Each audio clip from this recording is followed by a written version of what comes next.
Salve, salve, salve toda a galerinha do pré-vestibular social do CEDERJ.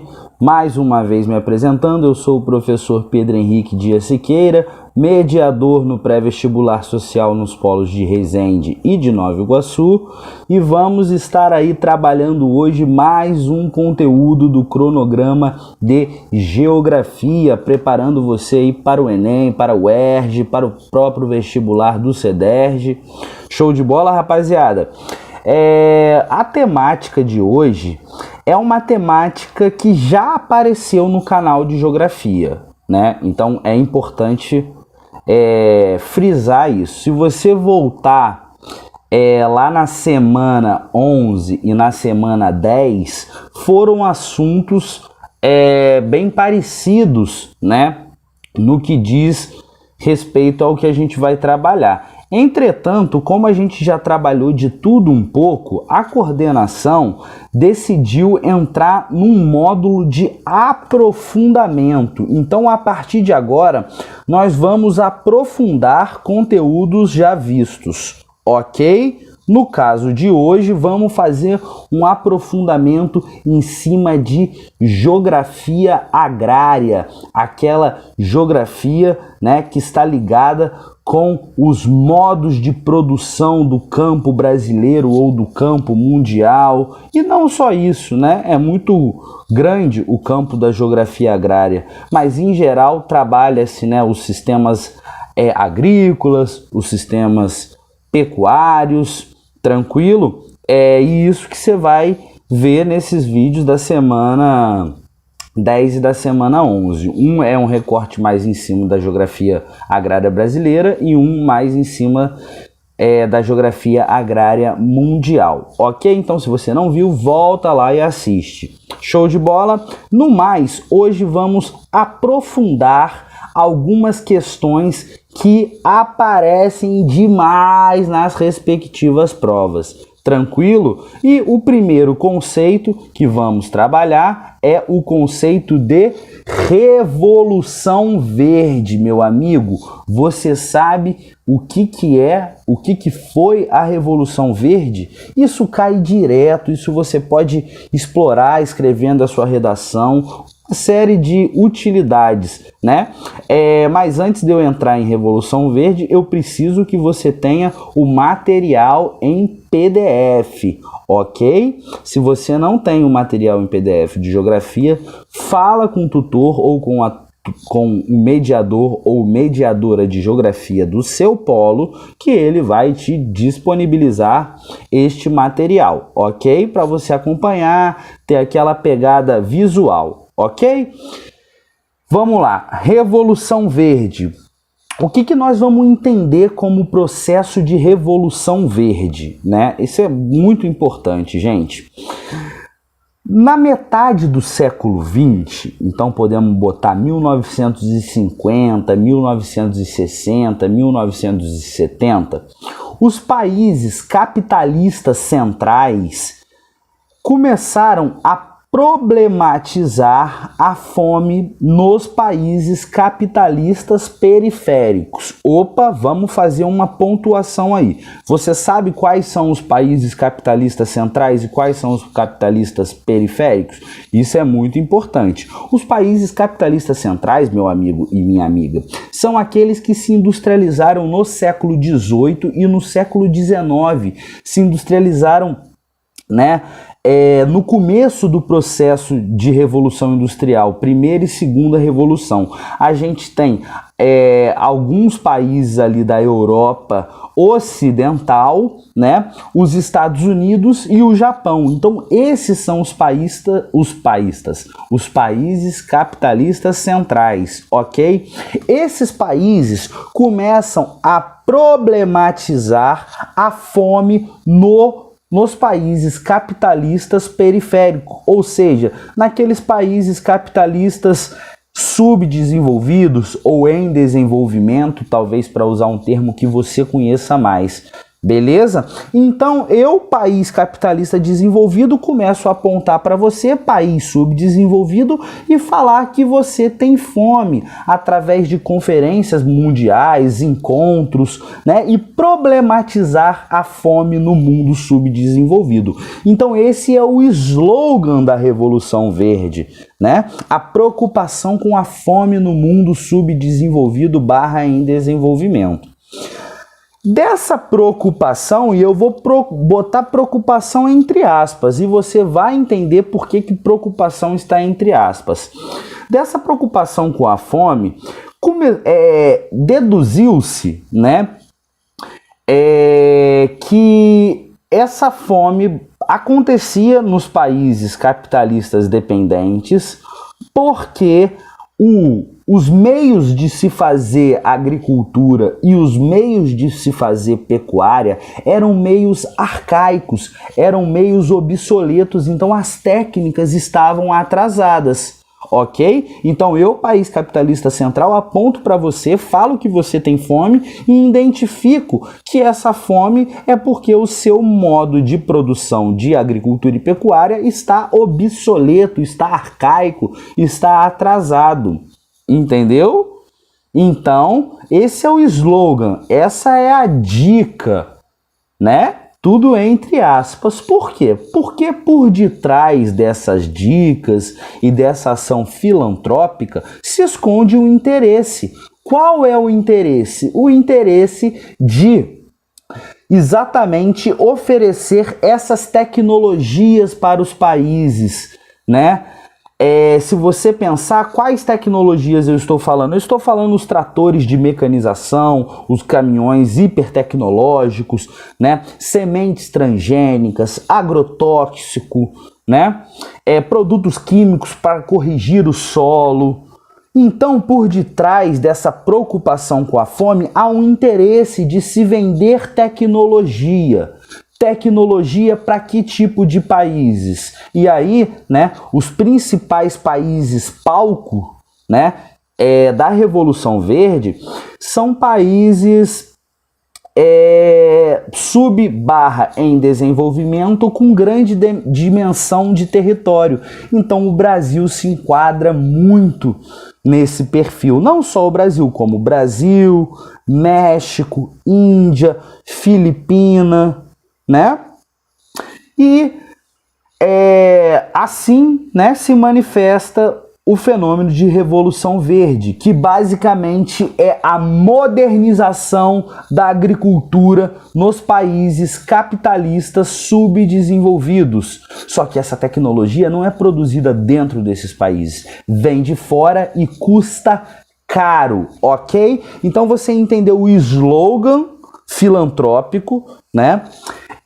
Você conseguiu entender o interesse por detrás desse slogan filantrópico de preocupação com a fome. E agora o mais importante, entenda as consequências para o Brasil, né? E para os outros países, México, Índia também, mas vamos falar um pouquinho de Brasil. Qual é a consequência? A consequência da modernização do campo brasileiro, basicamente, são duas, e aí a gente vai pensar nas consequências ruins, né? Porque você tem um aumento de produtividade, né? Uma produção em áreas que antes não poderiam ser produzidas, mas as provas gostam de problematizar. Gente, qual é o problema, a consequência para o Brasil da Revolução Verde? São duas. O primeiro é o desemprego no campo. À medida que tecnologias chegam no campo, esse trabalho no campo diminui em quantidade e aumenta em nível técnico do trabalhador. Então gera desemprego no campo, esse desemprego no campo gera êxodo rural, e esse êxodo rural gerou metropolização, né? Uma urbanização concentrada nos grandes centros urbanos, que gerou, por consequência, grandes problemas urbanos. Então olha a ponte que a gente pode fazer passando pelo problema da modernização do campo, né? Modernização gera desemprego, que gera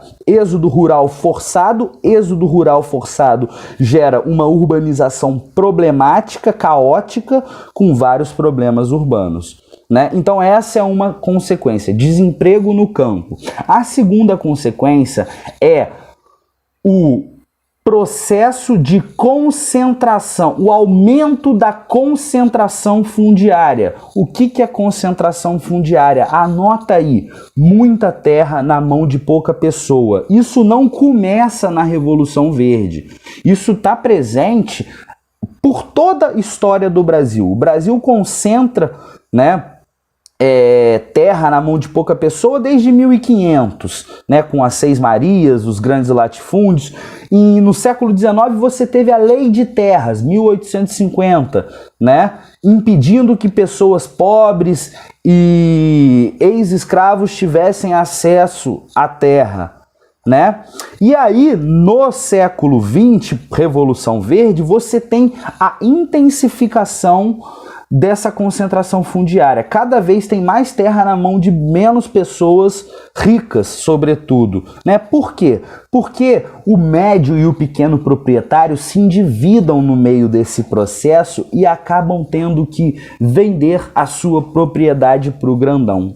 Ok? Então, promete para mim que você nunca mais vai esquecer na sua vida as consequências da Revolução Verde, que basicamente é essa modernização da agricultura do mundo subdesenvolvido que aconteceu em 1950, 1960, 1970. Qual é a consequência? Desemprego no campo e aumento da concentração fundiária ou concentração agrária, pode aparecer com esses dois nomes.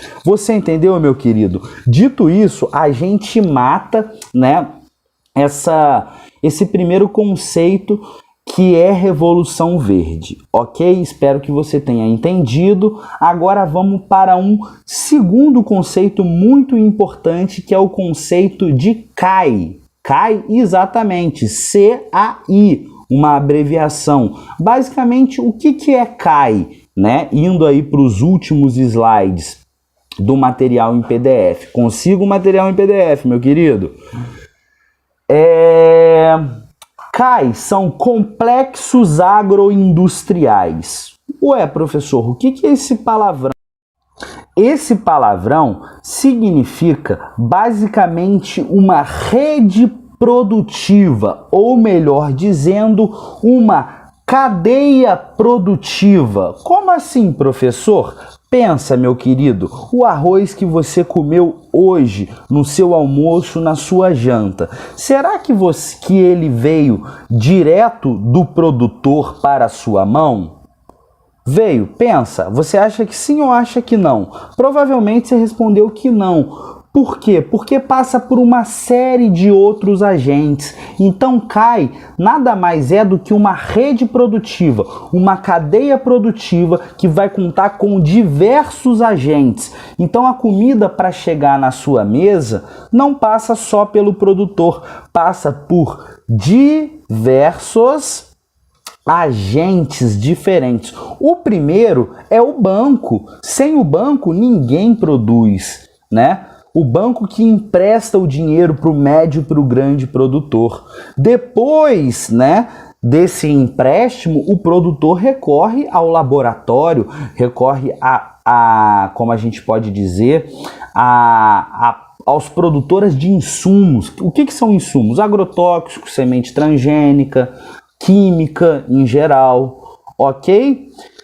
Ou seja, depois do banco, depois do laboratório produtor de insumo, aí que entra a figura do produtor, do pequeno, do médio, do grande produtor, ok? Assim que esse produtor produz aquele alimento, ele vai direto para a sua mesa? Não, ele vai para a indústria alimentar. Para a indústria alimentar, onde ele é limpo, ensacado, adicionado conservantes em grande parte dos produtos, ok?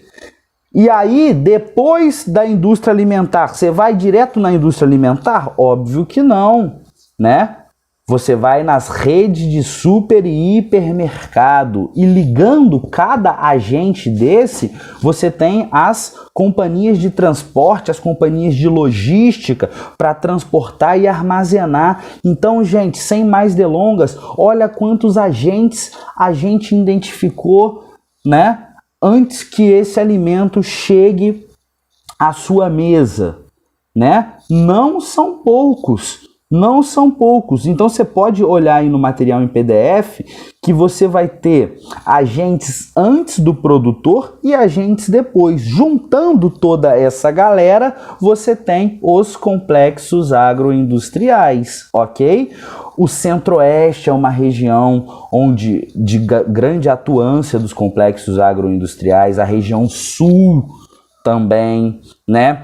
Em algumas áreas do Nordeste, né? Ali perto de Petrolina e Juazeiro também tem o aparecimento de novos complexos agroindustriais moderníssimos, show de bola. E aí você, né, tem algumas empresas que eu botei no material que você pode ver que atuam, né, com essa lógica de complexos agroindustriais. Beleza, galera? Então trabalhamos Revolução Verde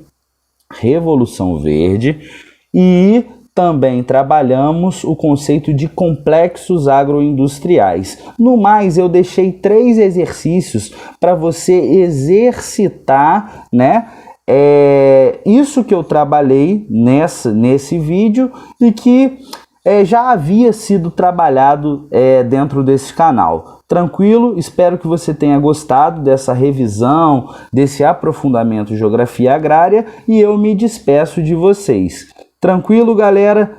Espero ter contribuído aí com a preparação de vocês. Um grande abraço e foi uma grande honra fazer parte desse canal, ok? Abraço!